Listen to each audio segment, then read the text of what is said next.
তারকুল ফুদুল তথা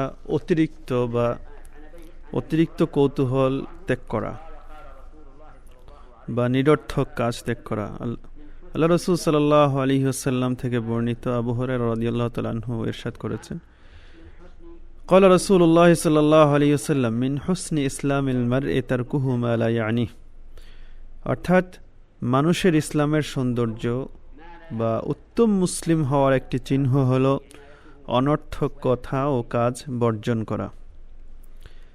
এটা হচ্ছে ওই হাদিসেরই একটা অনুরূপ বলা চলে যে মান কানা ইউমিনু বিল্লাহি ওয়াল ইয়াউমিল আখির ফালিয়াকুল খায়রান আও লিয়াসমুত, যে তোমাদের মধ্যে যে ব্যক্তি আল্লাহ তাআলা এবং পরকালের প্রতি ঈমান রাখে সেজন্য হয় উত্তম কথা বলে, না হয় চুপ থাকে।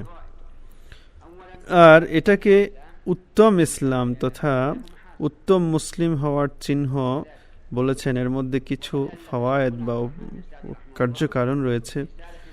প্রথম সেটা হচ্ছে আন্নাল ইসলাম লাহু মাহাসিন, তথা ইসলামের অনেক সৌন্দর্য রয়েছে। নিরর্থক কথা ও কাজ বর্জন করা হচ্ছে ইসলামের অনেক সৌন্দর্যের মধ্যে একটা সৌন্দর্যের দিক।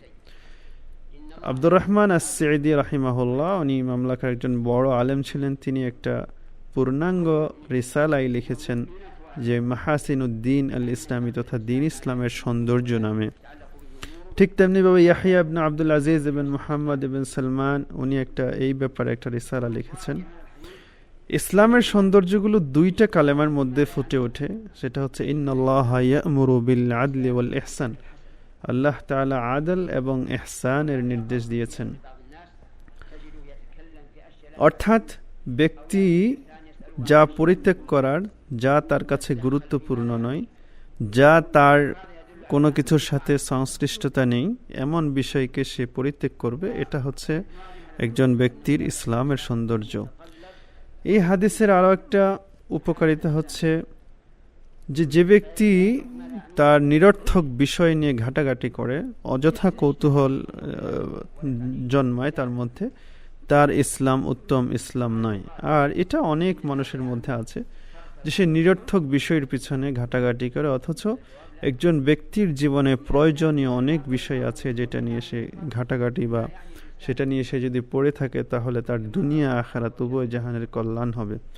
তো সেজন্য আমাদের উচিত হচ্ছে আমরা ইসলামের সৌন্দর্যগুলো খুঁজব এবং আমাদের যে সমস্ত বিষয় আমাদের সাথে কোনো সংশ্লিষ্টতা নেই, আমাদের কোনো কল্যাণ বয়ে আনবে না, এমন সব বিষয়কে আমরা পরিত্যাগ করব। এখানে একটা প্রশ্ন আসতে পারে যে সৎ কাজের আদেশ এবং অসৎ কাজের নিষেধ, এটাও কি সেই তারকুহু মা লা ইয়ানি তথা নিরর্থক কাজের মধ্যে হবে? বিশেষ করে যদি এমন ব্যক্তি হয় যে যাকে দ্বীনের কথা বললে কোনো লাভ হবে না, সে মানবে না। না, উত্তর হচ্ছে না। কারণ আল্লাহ তাআলা স্বয়ং আমাদেরকে সৎ কাজের আদেশ এবং অসৎ কাজে নিষেধ করার জন্য আল্লাহ তাআলা আমাদেরকে নির্দেশ দিয়েছেন। এবং আল্লাহ রাসূল সাল্লাল্লাহু আলাইহি ওয়াসাল্লাম এক্ষেত্রে স্পষ্ট করে আমাদেরকে বলেছেন যে আমরা যদি কোনো মুনকার তথা অসৎ কাজ দেখি, আমরা যেন সেক্ষেত্রে আমরা এটার প্রতিবাদ করি। এখন আরেকটা প্রশ্ন আসতে পারে যে আমাদের পরিবারের নিজেদের নারী এবং শিশুদের প্রয়োজনের জন্য আমাদেরকে অনেক কাজ করতে হয়, সেগুলো কি নিরর্থক কাজের অন্তর্ভুক্ত হবে? উত্তর হচ্ছে না, সেগুলো নিরর্থক কাজের মধ্যে হবে না।